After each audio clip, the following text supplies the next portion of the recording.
Hi guys, and welcome to the grammar capsule for SNAP and MAT and OMITs. We are trying to cover as much ground as possible, though grammar is a vast topic.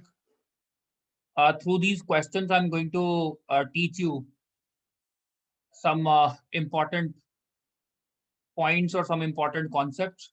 Let us begin. Among the emotions on display in the negotiating room were anger.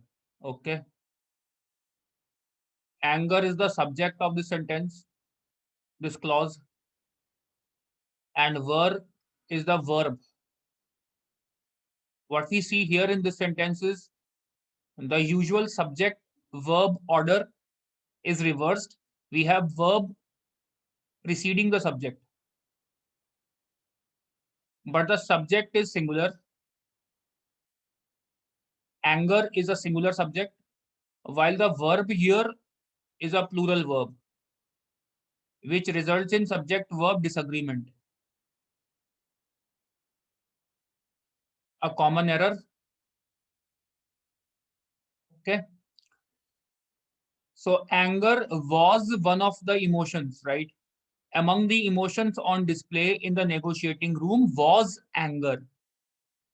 Anger was one of the emotions, which helps us eliminate A and C. We're left with B and D. B says, among the emotions was anger for repeatedly raising this issue. Okay. Among the emotions was anger about the issue which was raised over and over. Okay. D causes a semantic shift, which means the meaning of the sentence changes. The anger was not about the issue. The anger was about the fact that the issue was being raised repeatedly. And whenever there is a conflict between two possible meanings, two possible senses, we stick to the original sentence. The original semantics would support B. Correct answer. Archaeologists in Ireland believe that a recently discovered chalice, which dates from the 8th century, was probably buried to keep from being stolen. Okay, there's something missing. To keep what? First thing, to keep from is an idiom which means prevent. So it was buried to prevent from being stolen by invaders, to prevent it from being. So it is missing. Correct answer B. Easy question. Architects and stonemasons. Now this is an interesting concept here. This sentence begins with a descriptive phrase.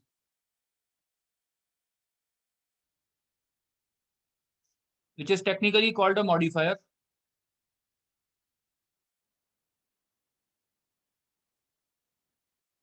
And here is a thumb rule: whenever a sentence correction question or grammar question begins with a modifier, ask yourselves who or what. Okay. Architects and stonemasons. This is a descriptive phrase. The logical subject of this descriptive phrase should be the Maya people and not huge palace and temple clusters. So this descriptive phrase should be followed by its logical subject. What does it describe? It describes the Maya. The only option with Maya is option C. So architects and stonemasons, the Maya, use this trick. Ask yourselves who or what after the descriptive phrase, after the modifier, and you will get to the correct answer right away. Art museums do not usually think of their collections as capital or consider the interest income that would be generated if a portion of the capital would have been in. Okay. So it's a sentence, it's a construction problem.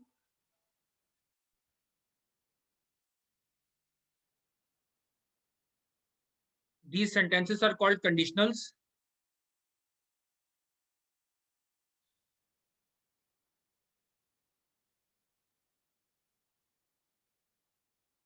And such clauses are also called, they're a subset of subjunctive clauses. So as a general rule, the sentences which are imaginative in nature, or should I say which convey the sense of imagination or wishful thinking, follow this general structure. The if part is in simple past tense, and the then part, the implication part,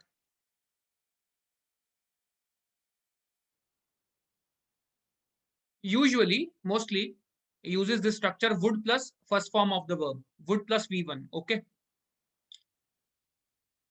So if a portion of the capital, this is the if part,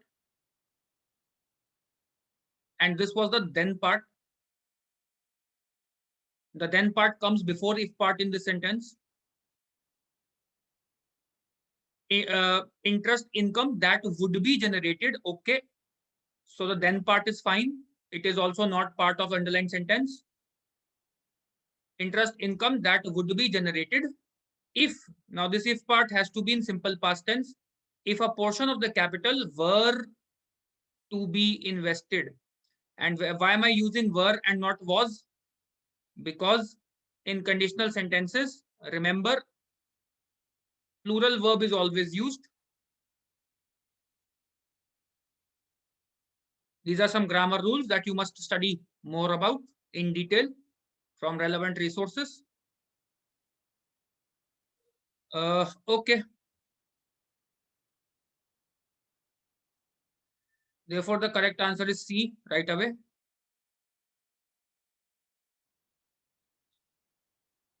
If I were, more examples of such a construction. If I were the president,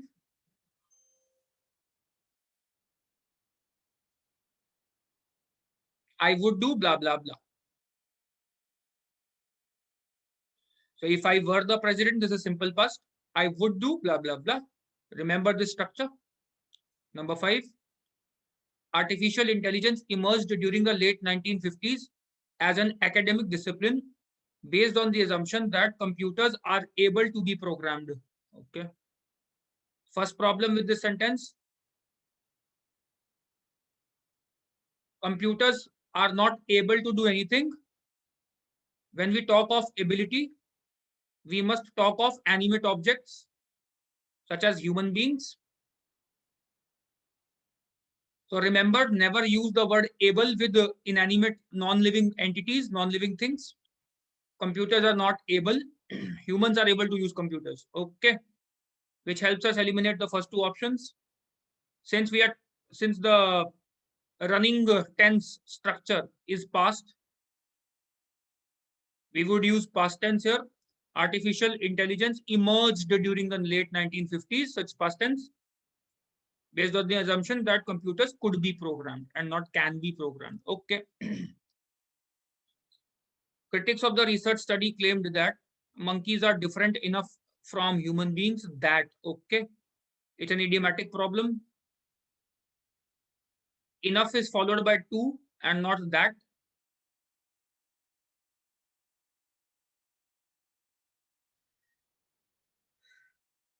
So A is out, B is out, even C is out. All right, and better construction. Critics of research study claimed that monkeys are so different that, okay, so different that comparisons cannot be made. Option D is the correct, idiomatically correct option. So remember the idioms. Enough is followed by a to construction, and so is followed by a that construction. He was so tired that he fell asleep as soon as he lay down. Okay.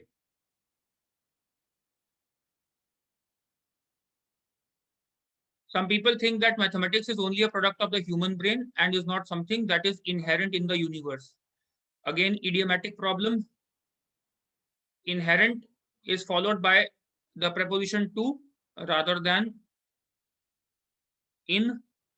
Something X is inherent to Y. This quality is inherent to me. Frugality is inherent to Indians. This is how you would use the expression. Great representatives are always empathetic towards her people's need. Okay, because we can't change this part, we'll have to take it as correct. Now, her is a singular pronoun, but the subject used here is great representatives, which is a plural subject. That's the problem. So we need a singular subject here. A would do. A great representative is always empathetic towards her people's needs. By the way, this should also be underlined. Okay. All others are plurals. So one logic, one rule, all three options get eliminated. Computers are becoming faster, more powerful, and more reliable. And so too are modems. They are devices. Okay, it's a run-on sentence. A comma cannot be used to connect two complete clauses. We need either a semicolon or comma and conjunction.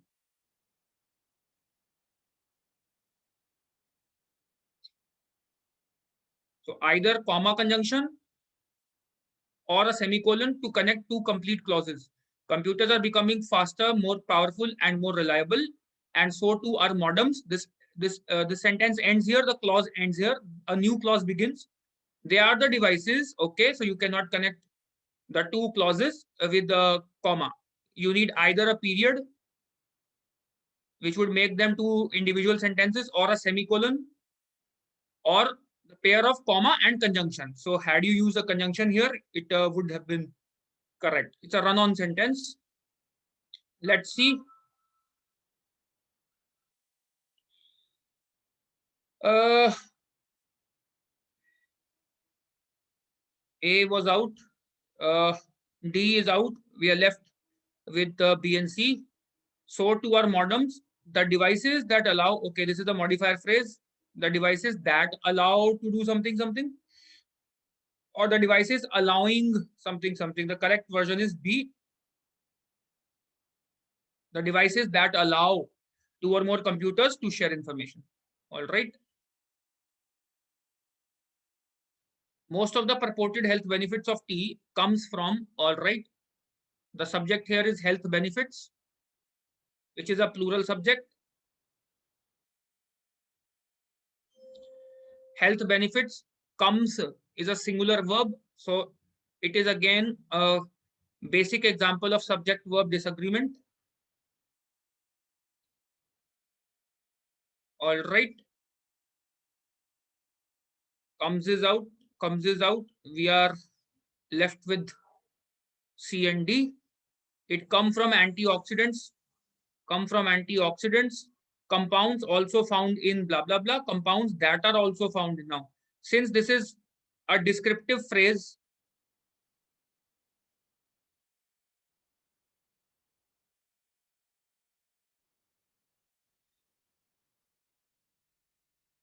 we don't need a